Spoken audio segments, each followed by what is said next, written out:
주셨는데 우리 자동차과 학생들한테는 오늘 좋은 기회이기 때문에 우리 박수 한번 쳐주십시오.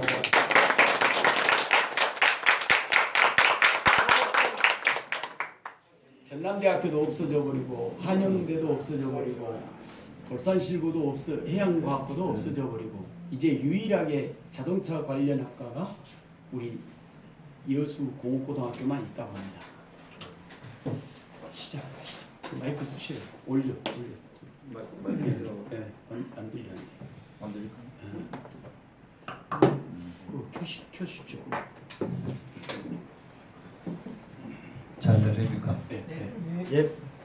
없어도 잘 될 겁니까? 아니 이따가 지쳐요. 네?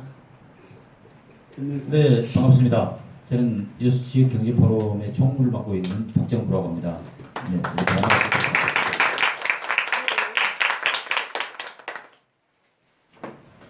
네, 오늘은 앞에 유인물에 나와 있는 것과 같이 주제가 고급화 자동화업체 지역 자동차 정비업 전망에 대한 주제를 가지고 오늘 이렇게 토크쇼 자리를 만들었습니다.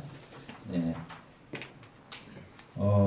다들 잘 아시다시피 자동차 정비업 하면은 또 타고 다니시는 자동차 그다음에 사고 났을 때 고장 났을 때 아니면 AS를 요구할 때 특별하게 요즘에는 그렇게 크게 고장률이 많이 없어지긴 없어졌어요. 근데 이제 과거와는 다른 이런 서비스로 인해서 자동차 정비가 많이 진행되고 있습니다.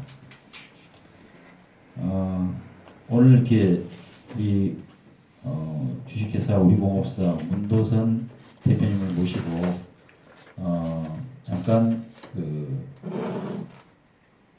대표님의 공업사의 약간 역사라고 할까요? 네, 대해서 잠깐 말씀을 여러분께 전달해드리고 시작하도록 하겠습니다. 박수 한번 쳐주십시오.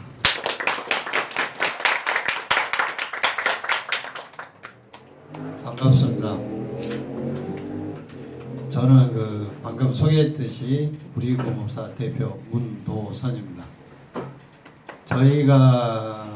저도 처음부터 정비업을 한 건 아니고 직장 생활을 하다가 직장 선배님들이 정년퇴직해가지고 실패를 많이 해서 어려운 경우를 많이 봤기 때문에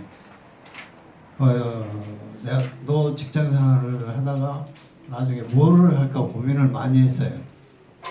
원래 제가 전자계통에서 일을 하다가 전자계통은 대기업에서 옛날에는 전파사를 해가지고 돈을 많이 벌었어요. 근데 전파사가 없어져 버리고 대기업에서 AS 체제로 가다 보니까 그거는 못하겠고 뭐를 해서 평생 직업을 가져볼까 고민을 하다가 이제 자동차에 관심을 갖게 됐어요. 왜냐하면 자동차는 대기업에서도 서비스를 하는데 한계가 있습니다. 차가 크기 때문에 장소라든지 기술적인 문제 때문에 틈새 시장이 있더라는 이야기죠. 그래서 회사 다니면서 자동차 공부를 하고 자격증을 땄습니다. 그래가지고 제가 49살 때 회사를 그만두고 적은 퇴직금 받아서 카센터를 인수해가지고 지금까지 하고 있습니다. 여러분들이 이렇게 자동차에 관심을 갖고 많이 와주셔서 상당히 저도 기분이 좋습니다. 현재 우리 자동차 정비업계가 굉장히 어렵습니다. 일단은 우리 자동차 정비업계 역사부터 시작해 과거, 현재, 미래에 대해서 여러분들에게 말씀을 드릴까 합니다. 우리 자동차 업계가 사실 출발한 것이 상당히 어렵게 출발을 했어요. 예전에 정비를 하신 분들은 정말 못 배우신 분들이 했어요. 학교를 못 가고 집에서 어려우니까 기술 배운다고 이제 자동차 정비업 하는 거에 가고 공급도 없고 그냥 밥만 먹여주고 얻어맞아 기술을 배우기 시작을 했어요. 그게서 이제 계속 이어져 오다가 자동차학과라고 이제 학교에서 정비업을 가르치는 자동차에 대해서 생기기는 했지만 결국 그분들이 우리 정비업의 기초가 돼서 시작을 했습니다. 그러니까 아주 어려운 상황에서 시작을 하다 보니까 오늘까지 그 여파가 상당히 심합니다. 무슨 이야기냐면 우리나라의 88년도 이전에는 정말 자동차가 재산 1호예요. 정말로 부자들만 차를 갖고 있었어요. 그러다 보니까 자동차 정비하는 데도 적고 차도 물론 적었습니다. 그러다가 88년도 올림픽이 시작하면서 노태우 대통령께서 마이카 붐을 일으켰어요. 그러다 보니까 갑자기 차가 엄청나게 늘어난 거예요. 그러니까 그때 당시는 차는 갑자기 불어났는데 정비한 곳이 없었어요. 카센터들이 별로 없었고 그때 당시 여수에도 정비 공장이 3개인가 밖에 없었어요. 그러다 보니까 말 그대로 떼돈을 벌어버렸어요. 정비를 하신 분들이. 그러니까 어떤 현상이 일어났냐. 너도나도 정비를 배우려고 뛰어든 거예요. 우리나라 특징 중에 하나가 그렇습니다. 누가 뭐를 해서 돈 번다 하면 너도나도 뛰어들어요. 그러다가 다 같이 망해버립니다. 왜? 수요는 한정되어 있는데 공부하는 사람이 많으면 망하게 돼 있어요. 그것이 바로 우리 나라의 하나의 특징 중에 하나입니다. 물론 다른 것도 다른 나라도 그런 현상들이 있기는 있지만 마찬가지로 88년도를 기준으로 해서 정비업체가 갑자기 늘어나 버린 거예요.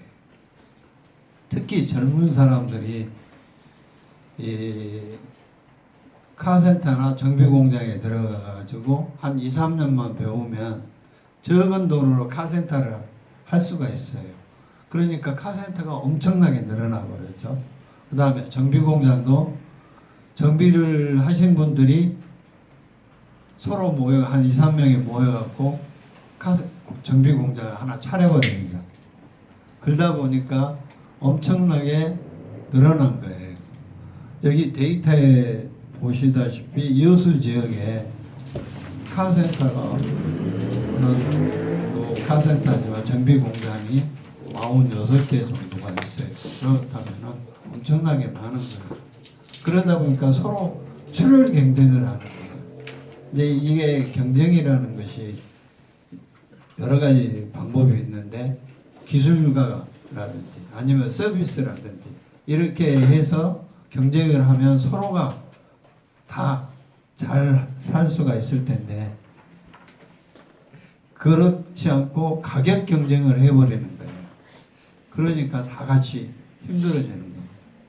솔직히 말씀드려서 2000년대 초반만 해도 여러분들이 자동차 하면은 가장 잘 할 수 있어요. 타이밍 벨트라는 게 있어요.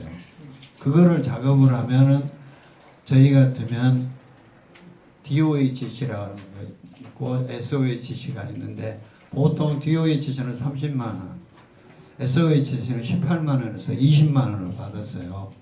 근데 지금은 얼마를 받아요? 혼자 작업하는 데라든지 그런 데 가면 5만 원에도 해줘버리고 10만 원에도 해줘버려요. 이게 무슨 이야기냐? 이제 혼자 하신 분들이나 적은 인원으로 일을 하신 분들은 일이 없으니까 싸게 해버리는 거예요. 싸게 하니까 운전자들은 그 내막을 모르면 무조건 싸면 좋은 줄 알고 싼 곳으로 가버려요. 그럼 저희들처럼 직원들을 채용을 해가지고 정상적인 업무를 보는 데는 그 가격 갖고는 할 수가 없습니다. 차라리 안 하는 게 낫습니다. 이런 상황이 계속 되다 보니까 현재 우리 정비업이 굉장히 힘듭니다. 이런 것들이 되게 된 이유 중에 하나가 우리나라 자동차 정비업에 교육에 문제가 있다고 저는 생각됩니다. 그것은 무슨 이야기냐? 정상적인 그 의사들처럼 처음부터 정상적인 교육을 쭉 정차를 밟아가고 교육을 했더라면 그렇지 않았을 텐데 제대로 배우지 못한 사람들한테 기술만 배운 거예요. 경영이라든지 서비스라는 거는 배우지를 않고 기술만 배우다 보니까 이런 현상이 나타나는 겁니다. 그래서 현재 자동차 정비업을 하신 분들이 굉장히 어려움에 겪고 있습니다. 이러한 것들이 결국 현재 정비를 하신 분들이 스스로 만든 거예요. 근데 그러한 것들을 해결할 수 있는 방법이 없느냐? 방법은 있습니다. 아마 여러분들이 이제 오늘 이렇게 관심을 갖고 오신 분들이 생각만 바꾸면 돼요. 무슨 이야기냐? 현재는 모든 업이 그렇습니다. 기술은 기본이고 서비스하고 시설이 갖추어져야 된다는 거죠. 이제 여기 어르신들은 이제 좀 참고로 하시고요. 학생들이 많으니까 학생들 위주로 한번 말씀을 드립니다. 왜 그러냐? 학생들 여러분들이 공부를 할 때 아니면 다음에 어디 취직을 할 때 하면은 직원이라고 생각하지 말고 처음부터 내가 사장이라고 생각을 가지고 시작을 해야 성공을 하지, 직원이니까 생각을 갖고 5년, 10년 뒤에 내가 사장이 되면 그때 잘해야겠지 생각을 하면 100% 실패를 합니다. 실제로 그런 예들이 카센터를 하신 분들이 그래요. 기술만 배워갖고 보니까 사장 하니까 돈을 잘 버니까 다 버는 줄 알아요. 그래갖고 혼자서 차립니다. 차려가지고 운영을 해보니까 세금도 나가야 되지, 그 다음에 부품값도 나가야 되지, 뭐 이런 거 다 제하고 나면 실제로 남는 게 자기 인건비거든요. 그게 잘 안 된다는 이야기죠. 그 다음에 고객들이 굉장히 요즘은 많이 아십니다. 운전자들이 옛날에는 모르니까 정비하신 분들이 말하면 100% 믿고 바가지를 많이 썼어요. 그러나 요즘은 여러분도 그렇죠. 인터넷 들어가 가지고 내 차가 고장났어, 궁금해, 증상을 딱 치면 80~90%는 어떻게 해라고 다 뜹니다. 그죠? 그래서 정비만이 아니라 고객에게 어떻게 하고 관리를 어떻게 하고 경영을 어떻게 하는가에 대해서 굉장히 신경을 써야만 성공을 합니다. 지금 현재 이런 자동차 정비업계가 현실에 처해 있습니다. 지금 그래서 다 같이 어려워요. 정말이지 어렵다고 하면데도 불구하고 사장님들이 바뀌지를 않습니다. 그럼 어려우면 내가 어떻게 변해야 될 건가, 어떻게 그거를 헤쳐나가야 될 건가에 대해서 생각들을 하시고 운영을 하셔야 되는데 그렇지 못하기 때문에 다 같이 어려운 겁니다. 사실 저희 공업사도 상당히 어렵지만 그래도 지금까지 계속 20년 가까이 운영을 하고 있는 것은 다름이 아니라 제 나름대로의 어떤 공부를 많이 합니다. 어떻게 고객을 설득을 시키고 고객들한테 잘할 수 있는가, 고객으로부터 신뢰를 받을 수 있는가. 고객한테 신뢰를 받지 못하면 다시는 안 오기 때문에 힘들어집니다. 그래서 그런 부분 때문에 고민을 하고 지금도 노력을 하고 있습니다. 좀 이따 기회가 되면 아까 우리 공업사를 소개를 먼저 하라고 그랬는데 다음에 시간이 되면 보여드리겠습니다. 어떻게 저희 공장들이 변하고 있고, 그래서 여수에서 사실 저희 공장의 작업비가 제일 비싸다고 소문이 꽤 나 있습니다. 사실 또 다른 데에 비해서 비쌉니다. 보험사들도 인정을 해줘요. 그런데도 불구하고 저희들이 운영을 하고 고객이 찾아오는 것은 다름이 아니라 세신 설비하고 시설하고 그 다음에 장비하고 매뉴얼에 의한 정비를 하고 있습니다. 현재 보면은 공업사들이나 카센터들이 옛날 경험에 의한 정비를 계속 하고 있어요. 그러니까 안 되는 겁니다. 대기업이라든지 이런 데서 차를 고칠 때 어떻게 하라는 매뉴얼이 있어요. 그 매뉴얼에 의해서 차를 정비를 하면 사실 힘들고 장비가 없으면 안 되고 돈이 많이 들어가요.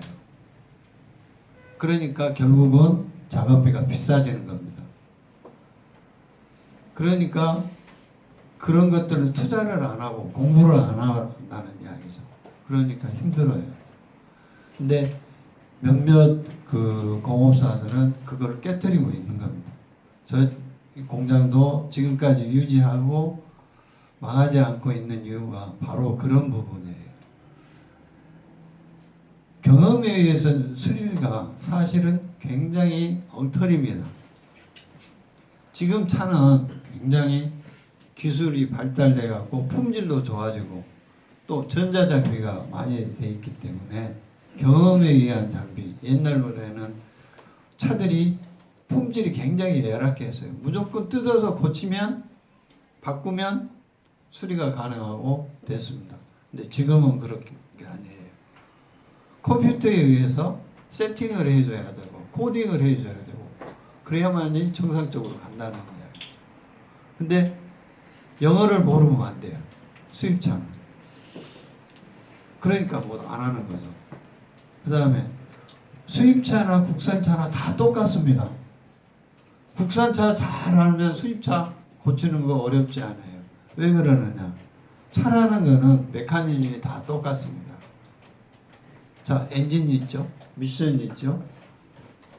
그 다음에 핸들, 조향장치 있죠? 브레이크 있죠? 서스펜션 있죠? 다 똑같아요. 다만 어떤 게 틀리냐? 그거를 어떻게 제어를 해주느냐는 차이지 기본적인 구조는 다 똑같다는 겁니다. 그래서 여러분들이 국산차를 하나 제대로 알면 수입차 고치는 거 어렵지 않아요. 반대로 수입차 하나만 잘 알아도 국산차 고치는 거 어렵지 않습니다. 대신 전문적인 기술을 공부해야 된다는 거예요. 옛날에는 기계적인 시스템이었기 때문에 그런 것들이 필요가 없었어요. 그러나 지금은 전부 다 전자제어 쪽으로 갑니다. 여러분들이 요즘 흔히 이야기하죠. 무인 자동차, 전기 자동차, 수소 자동차 이런 것들이 뭐냐면 전부 다 전자적인 메커니즘이에요. 요즘은 그런 차들은 어떻게 수리를 하느냐? 컴퓨터로 진단해 갖고 모듈을 바꿔버리면 돼요. 옛날처럼 뭐 어렵게 수리하지 않습니다. 수리해봐야 운전자들이 돈도 주지 않아요. 참고로 한 가지 말씀드리면 제가 제네레이터 있죠. 우리가 제일 아는 발전기 고장이 종류가 여러 가지가 있지만 소리 나는 거는 베어링이 소리가 나는 거예요. 그래서 베어링을 뜯어갖고 고쳐주면은 작업비 5만 원 주세요. 안 줍니다. 왜 그러냐? 베어링 교환하는데 베어링 값이 1,000원에서 2,000원이면 돼요. 그래갖고 뜯어갖고 고쳐줍니다. 그러면은 1,000원짜리 2,000원짜리 였고 작업비를 5만 원 주라 비싸다는 이야기예요. 안 주려고 그래요. 그러면은 교환을 해버립니다. 발전기 하나에 국산차도 10만 원에서 30만 원까지 해요. 수입차 같으면 150만 원에서 200만 원 합니다. 그래서 그걸 고쳐주면 비싸다고 그러고 교환해버립니다. 교환하고 작업비 5만 원 주세요 하면 아무 말도 안 줍니다. 고맙다 하고 가요. 그러니까 누가 수리를 하겠느냐. 그냥 교환하고 쉬워요. 수리를 하려면 발전기 다 뜯어야 됩니다. 분해를 해야 돼요. 시간이 두세 시간 걸립니다. 그래갖고 발전기 그 베어링도 부품상에서 안 팝니다. 전문 베어링 상에 가서 구해가지고 와가지고 쓰는 거예요. 메이커에서는 발전기 고장 난다고 베어링만 절대 안 팝니다. 그러면 손해니까 통째로 팔아버려요. 그래서 어렵게 시간을 걸려서 수리를 해줘가지고 작업비 5만 원을 하면 자기 수리를 할 수가 있는데 25만 원, 35만 원 주고 고치면 고맙다는 거예요.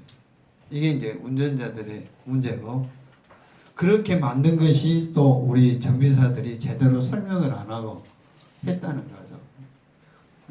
그런데 이제 앞으로 자동차 장비에는 수입차나 지금 기술이 계속 발전되면서는 거의가 다 모듈화, 컴퓨터화했기 때문에 그거를 뜯어서 고칠 수 있는 기술이 있지만 부속이 없어서 못합니다. 그러니까 교환 자격, 모든 게 교환으로 갑니다. 그래서 자동차 메이커들이 돈을 버는 거예요. 이러한 것이 오늘의 현실입니다. 그렇다면 앞으로는 어떻게 해야 되느냐? 자동차 정비의 문제. 대책이 있어야 되잖아요. 만약 이렇게 갈 수는 없습니다. 그렇게 하는 데는 어렵지 않습니다. 간단하게 말씀드려서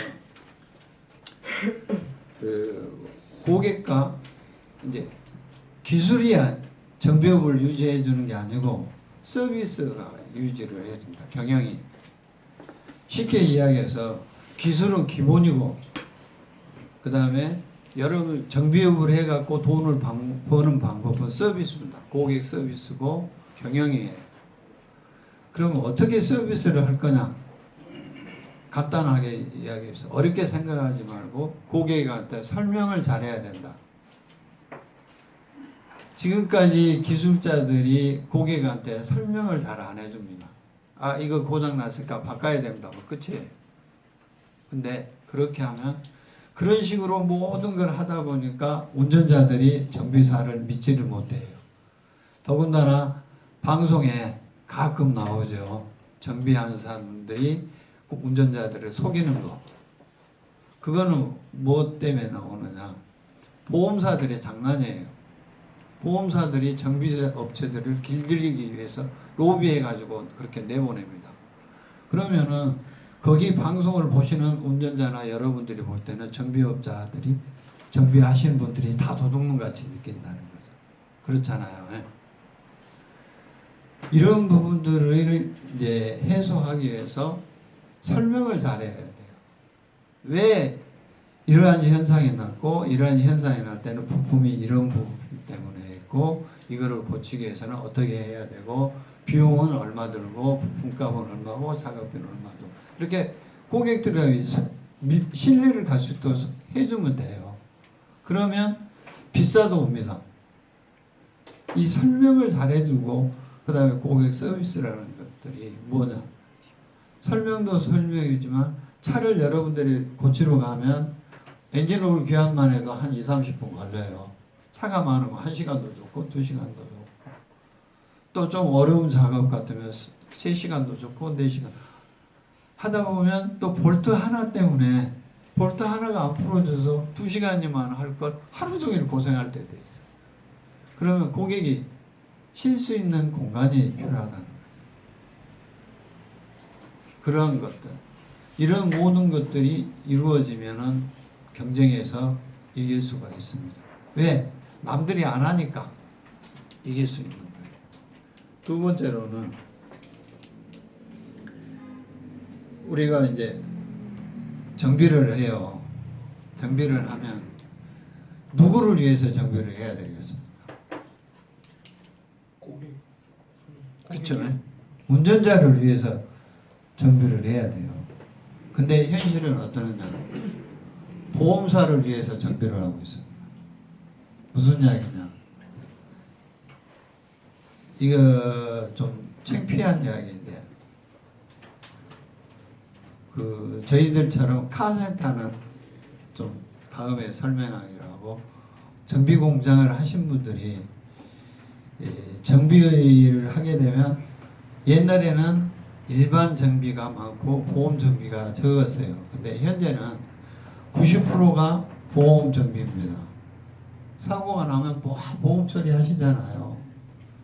근데 보험사들이 어떤 식으로 정비업체를 길들이기를 하냐면 우수협력업체라는 게 있습니다. 많이 보시죠. 협력업체를 하면은 보험사를 위해서 일을 하니까 더 많은 혜택을 줘야 됩니다. 그렇지 않아요. 근데 오히려 정비업 수가를 5%에서 10% 삭감해 버립니다. 그 다음에 평가를 해요. 우수업체라고 평가를 하는데 어떤 기준이냐, 얼마만큼 싸게 했느냐, 얼마만큼 빨리 고쳤느냐, 주로 이런 걸 가지고 평가를 해버립니다. 그러면서 뭐라 그러느냐, 일감을 많이 주니까 우수 협력업체를 해라 그럽니다. 그러니까 이제 정비업체들은 할 수 없이 우수 협력업체라는 걸 해요. 근데 저희는 우수 협력업체가 한 개도 없습니다. 왜 안 하느냐? 그 사람들 말대로 싸고 빨리 고치려면 일을 제대로 안 해요. 제대로 매뉴얼대로 고쳤다가는 그 사람들이 저희들 잘라봅니다. 돈 많이 들지, 시간은 오래 걸리지, 평가에 의해서 자동적으로 잘려버립니다. 그래서 저희들은 우수 협력업체라는 게 한 개도 안 합니다. 하자고 해도 안 합니다. 그러니까 현재 유지를 하고 있는 거예요. 왜? 아시는 분들은 믿고 오니까. 그러다 보니까 이제 모든 정비업 업체들이 그래. 보험사가 하라는 대로 할 수밖에 없습니다. 현실이. 그러다 보니까 이제 보험사들이 정비 수가를 가지고 또 장난을 칩니다. 무슨 이야기냐? 저희들이 2005년도, 2010년도에 국토부에서 발표해갖고 정비 수가가 한번 올랐어요. 그 이후로 매년 얼마씩 올려졌냐면 물가 인상분이라 해가지고 1년에 시간당 200원, 300원, 500원 올려졌어요. 그래가지고 그것도 이제 공장에 가가지고 이야기를 합니다. 계약을 하자고 그래요. 그래갖고 너무 적으니까 안 할란다. 그러면 1년이고 2년이고 안 와요. 그래갖고 전년도에 정비 수가로 계속 줘버립니다. 그럼 할 수 없이 이제 공장이 보험사가 원하는 대로 따라가는 거예요. 이런 것들이 실제로 이제 또 한 가지 더 대기업 보험사들의 횡포에 대해서 이야기를 드리자면, 작년에 국토부에서 이제 발표를 한 정비 수가가 있습니다. 최소한의 정비 수가 해가지고 이제 보험협회하고 정비협회하고 협의를 해갖고 정비 수가를 발표를 했어요. 그것도 이제 공장에 등급을 매겨가지고 해가지고 발표를 했는데, 보험사들이 아직까지도 계약을 안 하고 있는 보험사들도 있습니다. 그리고 대다수 보험사들은 언제 했냐면 금년 3월 달부터 4월 달부터 계약을 하기 시작을 해갖고 계약을 했습니다. 그래 놓고 금년 1월 달에 보험료가 다 올랐죠. 보험사들이 보험료 올릴 때 어떤 방법을 했냐, 정비 수가가 올라가지고 적자가 나니까 보험료를 올리겠다고 했습니다. 그러니까 운전자들한테는 보험료를 얻어가지고 보험료를 올려서 돈을 벌고, 정비업체들은 말 안 들으면 아직까지도 안 올려준 데가 많습니다. 그래 놓고 금년 6월 10일로 해자로 해서 또 보험료를 올렸죠. 왜? 적자가 나가지고 보험료를 올렸습니다. 신문에 보면 금년 6월 10일자로 해서 1.5%에서 2.몇 %까지 또 보험료를 올려갖고 운전자들을 받습니다. 이렇게 대기업들이, 보험사들이 횡포에 의해서 정비업체가 힘들어지고 있는 겁니다. 그러다 보니까 사실 말로 방송에 나온 것처럼 몇몇 좀 불량한 업체에서는 고객들을 속이기도 합니다. 이제 이런 것들인데 이런 것들을 벗어나려고 하면은 바로 우리가 정비를 하신 분들이 제가 말씀드렸도록 매뉴얼대로 정비를 하고 고객들을 설득을 해서 속이지를 말아야 된다는 거예요. 그러면 됩니다. 그거에 이제 현실에서 벗어나는 거고. 그러면 정비업체의 미래는 어떨 것이냐? 굉장히 저는 밝다고 봅니다. 왜? 제가 예전에 유럽하고 여행을 가서 정비업체에서 관심을 갖고 있다는 걸 물어봤어요. 정비업체가 어떠느냐 했더니 선진국에서는 그래요. 들어가서 상담하면 상담료 줘야 돼. 그 다음에 스캐너 딱 걸어갖고 진단하면 진단료 줘야 돼요. 그래갖고 수리를 하면 정비해야 됩니다. 그게 현실이에요. 왜 그냥 선진국에서는 자동차 정비하는 사람들이 업체가 적어요. 차 한 번 고치려고 그러면 한 달도 주고 두 달도 주고 밀려갖고 있어요. 왜 그냥 정비업이 힘들고 공부해야 되고 어렵거든요. 그러니까 안 하는 거예요. 우리나라 젊은 사람들도 마찬가지예요. 요즘 보면 힘들고 골치 아프고 하면 일 안 하는 취지가 안 해요. 그리고 편하고 돈 많이 받는 걸 원하니까 청년 실업자가 굉장히 많은 거예요. 그러면 우리 같이 중소업체는 어떠냐? 사람이 없어서 못하고 있어요. 그러니까 외국인 근로자다가 몇백만 명이 들어와갖고 일을 해요. 그 자리에 젊은 사람들이 들어가면 됩니다. 근데 안 하잖아요. 제가 작년에 이제 세미나에 가서 들은 이야기가 있습니다. 앞으로 어떤 직업을 선택을 해야 되냐고 유명한 분이 하신 말씀이 있어요. 컴퓨터가 못하는 일을 해라. 아니면 컴퓨터를 내 마음대로 다룰 수 있는 직업을 선택을 해라. 여러분들 그러잖아요. 그분 말을 잘 새겨들어야 돼요. 여러분들 공부 열심히 하고 있는데 사실 안 해도 돼요. 왜? 모르면 인터넷 뒤져갖고 검색하면 다 나와버려요. 근데 왜 공부를 해야 돼? 반대로 컴퓨터가 할 수 있는 일이 한계가 있어요. 쉽게 이야기해서 컴퓨터가 자동차를 수리할 수 있을 것 같으냐? 못하냐? 그렇죠? 진단하고 만들고 하는 모든 기본적인 건 하지만 컴퓨터가 수리까지는 절대 할 수가 없습니다. 왜? 자동차를 만드는 거는 약 2만 3천 개에서 3만 개의 부품이 이루어져야만이 자동차가 만들어져요. 그걸 일일이 뜯고 붙이고 하는 거는 컴퓨터가 하는데 한계가 있다는 거예요. 그래서 자동차 정비